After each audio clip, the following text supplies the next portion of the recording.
5 Early signs of kidney damage you should never ignore. Kidney damage is often a silent process, quietly progressing over years without noticeable symptoms. Did you know that over 1 in 7 adults in the US are living with chronic kidney disease, CKD? Yet 90% of them have no idea? The kidneys can silently deteriorate for 10 to 20 years before reaching end-stage kidney disease, ESKD, when they lose 85 to 90% of their function. That's why early detection is critical. In the early stages, CKD rarely causes obvious symptoms. But with awareness, you might spot early warning signs, many of which you can observe at home. Before we jump in, please note that all information shared in this video is fact-checked, unbiased, and reviewed by qualified medical professionals. 5. Foamy urine. Foamy urine isn't always a concern, especially when it's just a few large bubbles that disappear quickly. But if you consistently notice layers of medium or small bubbles lingering in the toilet bowl, it could signal a problem. The culprit in CKD. Proteinuria, the presence of proteins like albumin in your urine. These proteins should remain in your bloodstream, but when your kidneys are damaged, they can leak out. This condition, known as albuminuria, is often one of the first signs of kidney damage, even at stage 1 CKD. However, it's worth noting that only about a third of people with foamy urine actually test positive for significant protein levels. 4. Nocturia, frequent nighttime urination. Getting up repeatedly at night to urinate, known as nocturia, can be more than just a nuisance. It's often a symptom of polyuria or excessive urine production, linked to kidney dysfunction. Nocturia may result from CKD due to disrupted water and salt balance. It can also be worsened by age-related changes in your body's circadian rhythms. Other causes include diabetes, prostate issues, pregnancy, or urinary infections. Studies show that as eGFR, a measure of kidney function, declines, the frequency of nocturia rises. In a 2023 study, those experiencing nocturia had lower eGFR compared to others. 3. Blood in the urine.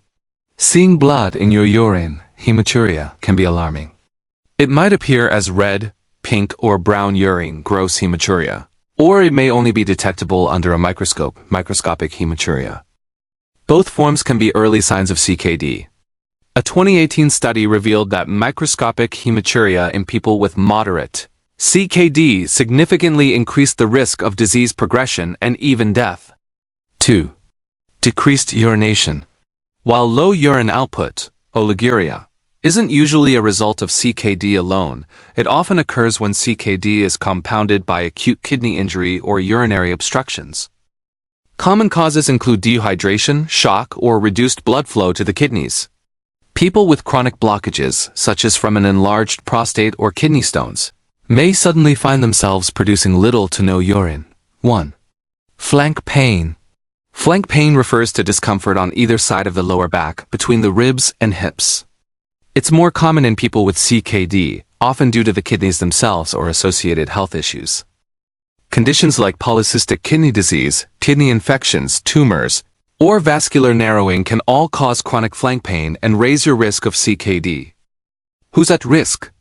You're more likely to develop CKD if you have high blood pressure, diabetes, heart disease or heart failure, history of acute kidney injury, AKI, autoimmune conditions like lupus or vasculitis, recurrent kidney stones or urinary tract obstructions, a family history of kidney disease. Environmental exposures and living in high-risk regions can also increase susceptibility. How is CKD diagnosed early? Even without symptoms, CKD can be detected early through lab testing. 1. Blood test. Measures serum creatinine to estimate your eGFR. High creatinine indicates reduced kidney filtering ability. BUN, blood urea nitrogen, is also tested, though it can be influenced by diet or other conditions. 2. Urine test, checks for albumin or other proteins in the urine. A high urine albumin to creatinine ratio, UACR, is an early marker of kidney damage. Treatment options. There is no cure for CKD, but treatment can slow progression and improve quality of life. 1. Medications. Control blood pressure, blood sugar, and cholesterol. According to KDIGO guidelines, Keep systolic BP under 120 mm Hg. Maintain HbA1c 6.5% in early stages and under 8.0% in late-stage CKD.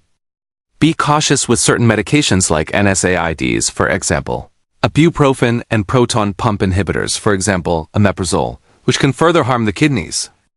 2. Lifestyle changes. Exercise 150 minutes a week at moderate intensity. Eat more plant-based foods and reduce ultra-processed items. Avoid smoking and excessive alcohol. Maintain a healthy weight. 3. Renal replacement therapy. For stage 5 CKD, dialysis or a kidney transplant may be needed.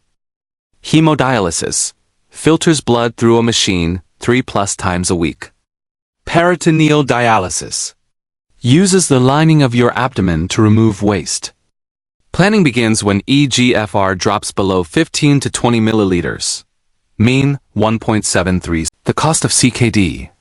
In 2020, Medicare spent over $75 billion on people aged 66 with CKD, and over $50 billion for those with kidney failure. The financial and physical toll of CKD is staggering. How can you prevent CKD?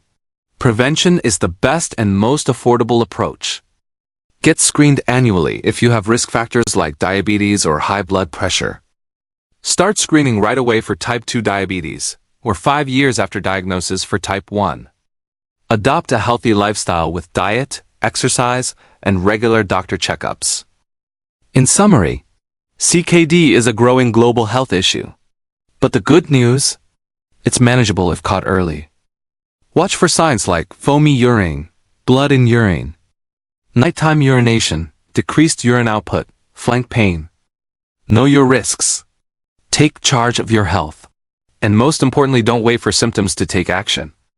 If you found this helpful, don't forget to subscribe, hit the bell, and check out our next video on the top 5 fruits to support kidney health.